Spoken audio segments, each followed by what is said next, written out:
안녕하십니까. 오늘은 러시아와 이란에 대해서 좀 짧게 진행하겠습니다. 러시아 서유럽 타격 전망, 전술핵 3차 대전 조건 완성되다, 중동 미군 기지 복귀 어렵다, 이런 제목으로 시작했습니다.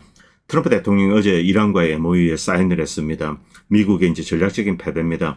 자, 그런데 좀 이제 이렇게 한 발 물러서서 보면은 중동 지역에 있는 이제 군사자산, 뭐 이란 군사력도 있고 미국 군사력 이렇게 있습니다. 그런데 이것을 다 더했을 때 이 세계를 파멸로 이끌 그 정도의 군사력은 아닙니다. 그렇기 때문에 어떤 이제 전술적인 측면에서 미국이 일단 구태를 한다, 이런 결단을 내렸다, 그렇게 해석할 수도 있습니다. 나중에 이제 두고 보자 이거죠, 이란은.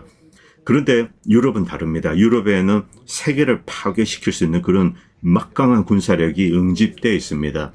자, 그래서 다시 이제 러시아가 이제 화두에 올랐습니다. 그런데 이란 이야기 좀 먼저 드리겠습니다. 크레들에서 이제 이런 트윗이 올랐는데, 이것은 포린 팔러시에서 어떤 이제 컬럼이 올라온 거, 이것을 잠깐 요약했습니다. 이란 전쟁이 베트남전 패배보다 미국에 더 심각한 타격을 주었다. 베트남전 패배 같은 경우 미국이 사실상 이 전략적으로 시간을 두고 이렇게 철수를 했습니다. 그런데 이란전 같은 경우 미군 기지가 두들겨 맞고 이렇게 빠방하고 그 다음에 후퇴를 한 거죠. 그렇기 때문에 군사적으로도 이 미국에 심대한 타격을 주었지만, 이 중동 지역에는 미국의 이 멀티 트릴리언 달러 자산이 들어가 있습니다. 그리고 세계 에너지, 여기 뭐 엄청나게 있습니다. 헬륨, 비료, 알루미늄, 탄화수소. 자, 이것 때문에 미국은 중동 지역에서 발을 뺄 수 없는 상황인데, 여기서 전략적으로 패한 거죠. 이 인도 차이나 반도, 뭐 이제 과거로 돌아갑시다. 70년대만 해도 물론 이제 지정학적으로는 엄청나게 중요한 곳입니다. 그럼에도 불구하고 태국이라는 미국의 맹방이 있고, 자, 그리고 이제 비교적인 뭐 월남이나 이런 나라들이 뭐 제대로 이제 큰 심각한 군사력을 갖고 있지는 않죠. 그래서 미국의 이제 전략적인 위협은 아닙니다. 그래서 이제 철수할 수 있습니다. 그러나 중동 지역은 다르다는 거죠. 여기에는 또 중국과 러시아가 또 배후에 있습니다. 매우 심각한 상황이라는 거죠. 중동 지역에서는 미국은 떠날 수가 없습니다. 이런 상황에서 미군 기지도 파괴되고 이 전략적인 패배를 입었다. 자, 그렇기 때문에 미국이 심각한 딜레마에 빠져 있다. 이런 것을 이제 이 포린 팔러시 네오콘 잡지입니다. 네오콘 잡지에 올라왔습니다. 그리고 제이디 벤스는 네타냐후 지금 이제 티격태격하고 있습니다. 당연히 미국의 시오니스트 그리고 이스라엘은 트럼프 대통령의 MOU에 대해서 뭐 강력하게 비판하고 있고, 특히 트럼프 대통령을 지지하는 미국 내 시오니스트 세력들, 글자 그대로 입에 거품을 물고 뭐 눈이 뭐 완전히 뒤집어져 가지고 이것에 대해서 반대하고 있습니다. 당연히 이스라엘도 그렇죠. 자, 그리고 이제 제이디 벤스가 이스라엘의 이런 이제 반격, 여기에 대해서 화를 내면서, 야, 당신 조국, 이제 이스라엘을 지키는데 필요한 무기 3분의 2가 미국 국민의 세금으로, 그리고 이제 미국 땅에서 만들어진 거다, 이렇게 이제 이야기를 했습니다. 미국 말 좀 들으라는 거죠. 자, 이 정도로 이 트럼프 대통령이나 벤스도 일단 이란전은 종료시켜야 된다, 강경하게 나오고 있습니다. 그리고 지금 이 레바논 남부죠. 헤즈볼라와 이스라엘군이 치열하게 교전을 하고 있습니다. 뭐 완전히 뭐 MOU가 무색합니다. 그러나 어쨌든 이 헤즈볼라는 이스라엘 땅에 공격을 하는 것은 아니고, 이스라엘 군이 이제 레바논에 침공을 했죠. 자, 이들에 대해서 이 방어적인 격퇴를 하는 겁니다. 그렇기 때문에 이것 자체는 정당화됩니다. 뭐 미국이나 이란이 이것을 주목할 건데, 저는 이것 때문에 뭐 이란과 미국 사이에 MOU가 깨진다, 그렇게 생각하지 않습니다. 미국은 이 MOU를 맺어야 될 절박할 이유가 있고, 그리고 이란 입장에서는 전략적으로 승리했기 때문에 이 MOU 자체가 승전 뭐 기념비 같은 것이 되죠. 자, 이런 상황에서 지금 이제 교전이 시작되고 있습니다. 여기서 다시 이제 러시아로 돌아오겠습니다. 제가 이 중동 지역의 이야기를 좀 드리면은, 이 중동 지역에서 앞에서도 말씀드렸지만 전체 군사 자산이 뭐 다 더합니다. 그런데 파멸적인 결과를 부를 수는 없습니다. 이란의 군사력도 제한되어 있고 방어에 특화되어 있습니다. 그러나 유럽은 심각합니다. 제가 여기에 대해서 한 몇 주 전에 방송을 만든 적이 있습니다. 진짜 전쟁은 유럽에서 터질 가능성이 높다. 무시무시한 전쟁, 뭐 핵까지는 안 가더라도 바로 직전까지 가는 것. 그리고 여기에는 거대한 산업, 서유럽도 그렇고 러시아, 뭐 동유럽, 인구도 엄청나게 많죠. 다 합치면은 뭐 거의 9억, 뭐 10억 이 정도입니다. 여기서 큰 전쟁이 터지게 된다. 뭐 100만씩 군대가 왔다 갔다 하고 정말 끔찍스럽죠. 그리고 러시아는 세계 최강의 핵 전력을 가지고 있습니다. 이런 상황에서 모스크바에 이제 200대 드론이 날랐습니다. 얘네들이 어떻게 대공망을 뚫고 들어갈지 모르겠습니다. 여기에 대해서 뭐 러시아에서도 시끌시끌할 건데, 어쨌든 200대 드론이 들어왔는데 상당수가 요격이 되었지만 이제 이 민간 아파트를 때리고, 그리고 이제 정유소를 때렸습니다. 이 정유소가 입은 피해는 뭐 현실적으로 그렇게 크지는 않습니다. 여기 뭐 펑 터지면은 뭐 유료 저장고 맞고 이게 지금 뚜껑이 날아가는데 이게 이제 지금 뭐 전 세계 화제가 되고 있죠. 이런 거는 큰 피해가 아닙니다. 사실은 제가 지난 방송 중에 계속 말씀드렸는데 이런 뭐 유료 저장고 한 대 깨지고 뭐 그리고 정유 공장이 뭐 어떤 라인의 일부가 맞았다, 뭐 불났다. 이제 밖에서 보면은 뭐 아무래도 이제 기름이 타기 때문에 와 하고 뭐 세상이 망한 것처럼 그렇게 보입니다만 이런 거 보통 보면 한 몇 주, 뭐 3주에서 4주 지나면은 어느 정도 이제 복구가 되어 있고 그렇습니다. 중요한 것은 모스크바에 이 뭐 200여 발의 이제 드론이 날아왔다는 게 중요합니다. 러시아 입장에서는 어떻게 생각할 수 있을까? 이 드론 안에 다양한 종류의 이제 핵탄두가 탑재될 수 있습니다. 혹은 뭐 더리밤 이런 것도 있죠. 만약에 이제 이런 것이 반복이 됩니다. 어느 날 갑자기 한 200개 이제 드론이 날아오는데 이 안에 200개 핵탄두가 있습니다. 실제 미국과 서구는 이제 어떤 계획을 가지고 있었는가? 이것은 중국에도 다 적용이 됩니다. 이 미국은 러시아를 이렇게 삥 둘러싸고 전술핵으로 포위를 하는 겁니다. 그리고 어느 날 갑자기 한 600발의 뭐 이제 토마호크에 핵탄두를 탑재하는 거죠. 이런 식으로 600발의 핵탄두를 러시아에 씁니다. 그래서 이제 러시아의 핵 반격 능력을 약화시키고 물론 일부 이제 핵미사일에 날라서 피해를 입을 수 있습니다만 미국이나 서유럽은 한 20% 정도 피해를 입는다. 이 정도 각오를 하는 거죠. 중국 역시 마찬가지입니다. 한국, 일본, 필리핀 이런데 핵폭탄으로 쭉 이렇게 하고 그다음에 어느 날 갑자기 중국은 좀 크니까 한 1000발 쏜다 칩시다. 1000발 정도 이제 전술핵 뭐 다양한 거 쏩니다. 그래서 한꺼번에 무력화시킨다. 그 다음에 항복을 받아낸다. 이런 미친 계획을 가지고 있습니다. 이 미친 계획인데 그런데 이게 실제로 지난 20년 동안 추진되어 온 겁니다. 이제 뭐 저강도 핵무기 다 이런 게 이런 데 이용되는 거죠. 자, 그럴 때 그 작업을 하기 위해서 처음에 어떻게 하는가? 이런 드론을 날립니다. 이 드론을 날리는 것을 노멀라이즈 하는 거죠. 이게 굉장히 중요합니다. 자, 어떤 공격이 계속 옵니다. 자, 이렇게 이제 한 200발이 날라옵니다.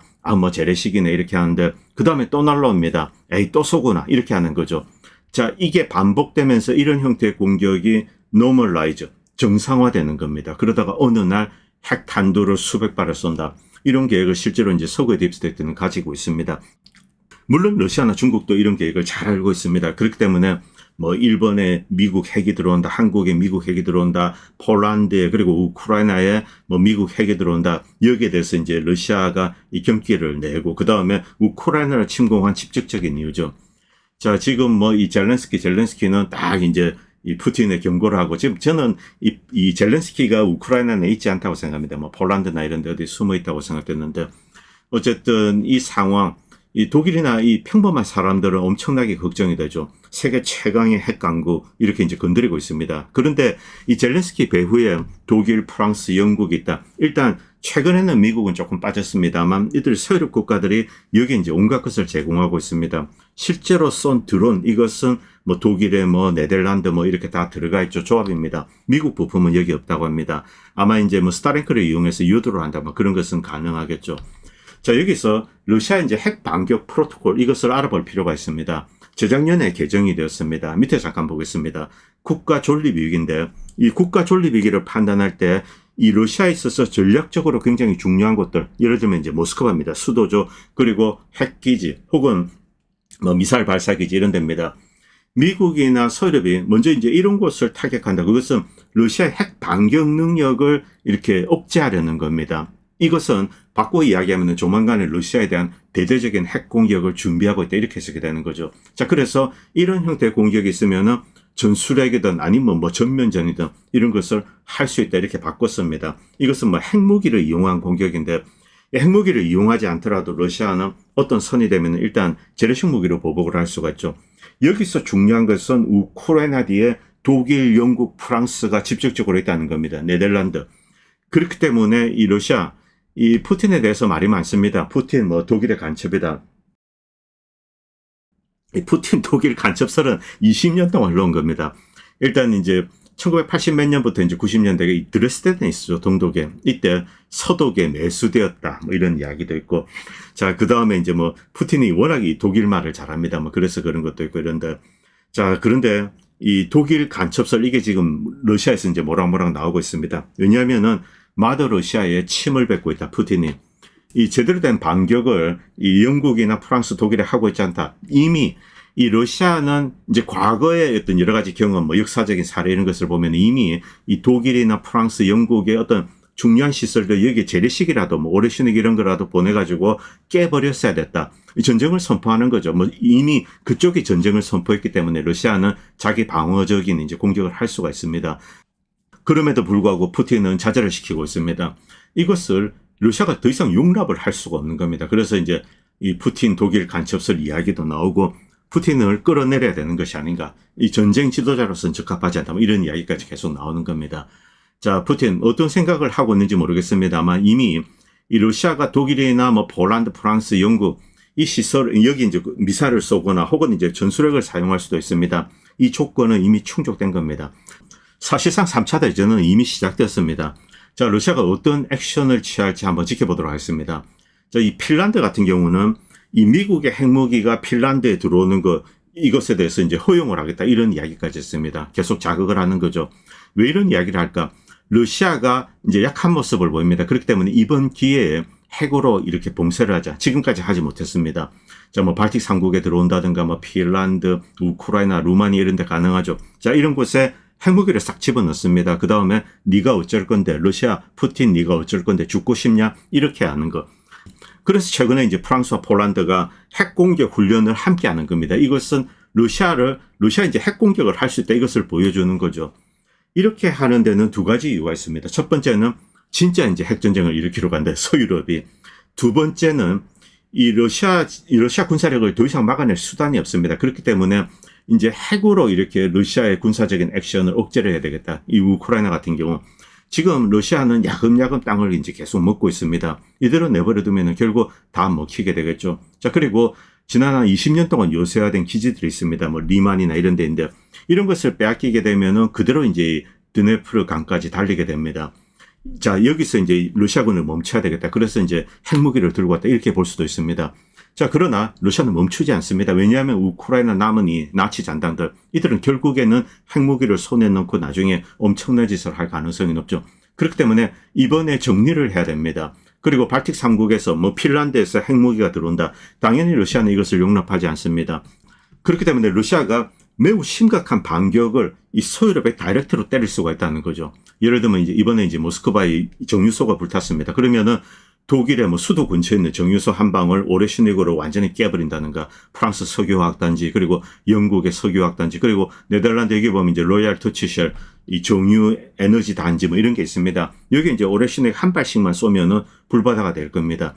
이런 방식으로 다이렉트하고 그 다음에 이제 이 데프콘, 뭐 러시아는 다른 게 있겠죠. 미국은 데프콘인데 이런 걸 올려가지고 이제 핵 위협 단계로 이렇게 들어가게 되는 겁니다. 결국 이런 방식으로 제어를 하는 거, 이렇게 해야지만이 서유럽의 불장난을 막을 수 있다. 이런 이제 전략적인 판단을 러시아가 할 수가 있다는 겁니다. 매우 위험한 상황입니다. 계속 지켜보도록 하겠습니다. 그리고 다시 이제 이란전으로 돌아오겠습니다. 뭐 미국은 여기 미사일 쏘고 막 이렇게 하고 있는데 이미 이란군들은 땅굴 속으로 이렇게 딱 숨어 있습니다. 천연 이 대공망을 가지고 있죠. 자, 그런데 이란군들은 매우 아픈 곳을 두드리고 있습니다. 이런 뭐 레이더라든가 이런 것을 깨버리는 거죠. 왜 이것이 심각한가? 이 미국 같은 경우는 이제 기지와 그리고 군인들을 보호해야 되는 이런 어떤 이 군사 관련된 프로토콜이 있습니다. 바로 이 레이더를 깨버리면은 미군의 눈이 멀니다. 이 방어를 할 수가 없죠. 그렇기 때문에 미군 기지가 점점 이제 후퇴할 수밖에 없습니다. 미국은 원래 이런 계획을 가지고 있었습니다. 자, 지금까지는 이제 페르시아만에 쭉 있었는데 이란 미사일 전력이 뭐 나날이 갈수록 이렇게 확장이 되고 있죠. 그리고 작년에 그것을 목격을 했습니다. 그래서 미국의 이제 중부사령부는 이미 이제 일정 정도 이제 군사 자산을 홍해 쪽으로 이렇게 이전시키고 있습니다. 이것은 이 웨스턴 서스테인먼트 네트워크 이렇게 이제 부른다고 합니다. 자, 그리고 이제 크레들에서 매우 이제 유익한 컬럼이 올랐는데 미군 기지가 다시 페르시아만에 돌아올 수 있는가 대단히 힘들다는 겁니다. 이것은 오히려 이란에 불리할 수가 있습니다. 가까이 있을 때는 이란이 타격하기가 쉽습니다. 그런데 미군 기지가 이제 이 페르시아만 가까이 있을 수가 없다. 자, 이렇게 되면은 이란이 이제 다이렉트로 때릴 수가 없죠. 저 멀리 있습니다. 그래서 이란 입장에서는 조금 불리해지는 측면은 있습니다만, 그러나 미군 기지가 멀리 있다면은 이란을 공격하기가 어렵죠. 이란도 이제 때리기가 힘듭니다만은, 자, 이렇게 되면은 전쟁 가능성이 더 낮아지는 거죠. 어쨌든 크레이들은 이 이야기를 올리고 있는데 구체적인 이유를 좀 보도록 하겠습니다. 이 미국 기지가 방어망을 상실한다는 거죠. 가까이 있으면 페르시아만에 있으면 더 이상 이제 스스로를 보호할 수 없다. 기존에 이제 미군 기지들 여기 이제 뭐 이라크에도 있고 사실상 이 기지들 상당수는 이제 폐쇄되었습니다. 일부만 남아 있습니다. 그리고 쿠웨이트, 바레인, 뭐 카타르인데 중요한 게 있죠. 그리고 사우디아라비아입니다. 결국 이쪽 지역 페르시아만 가까이, 이란 가까이 있는 것들이 이란의 미사일 공격에 그대로 노출된다. 더 이상 이 자신을 방어할 수가 없다는 거죠. 그래서 이제 후퇴할 수밖에 없다. 실제 사우디아라비아에서는 그 계획이 이미 추진되고 있습니다. 한 2년 전부터 추진되고 있죠. 결국 이란은 아프가니스탄에 이제 미군 기지가 나가듯이 이쪽 지역 페르시아만 이란 가까이 있는 미군 기지를 몰아내는 그런 이제 전술적인 승리를 얻은 겁니다. 뭐 전략적인 승리라고 할 수도 있고요. 이 내용에 대해서 이제 자세히 이야기하고 있습니다. 지난달 워싱턴 포스트 이제 5월 6일자 기사입니다. 위성 사진에 따르면은 이 이란은 이제 보고된 것보다 훨씬 많은 공격을 미군 기지에 가했다. 더 많은 피해를 입었다는 겁니다. 이제 센트콤 이야기한 것보다. 여기 이제 정밀하게 위성 사진을 분석했는데, 그런데 그럼에도 불구하고 이 워싱턴 포스트가 이야기한 것은 부분적인 것만 이야기했다는 거죠. 실상은 더 심각하다는 겁니다. 뭐 210개 그리고 10여 개 장비 피해 있고 뭐 이런 거 쭉 나와 있습니다만, 이것이 중동 지역에 미국의 이제 센트콤에 어떤 심각한 이 영향을 주는가, 전략적인 영향을 주는가, 여기에 대해서는 워싱턴 포스트는 다루지 못했다는 겁니다. 자, 이제 한국도 지금 이 이야기가 나오고 있습니다. 최전방 GOP 22,000명, 6,000명으로 감축. 여기에 대해서 설왕설래가 있습니다.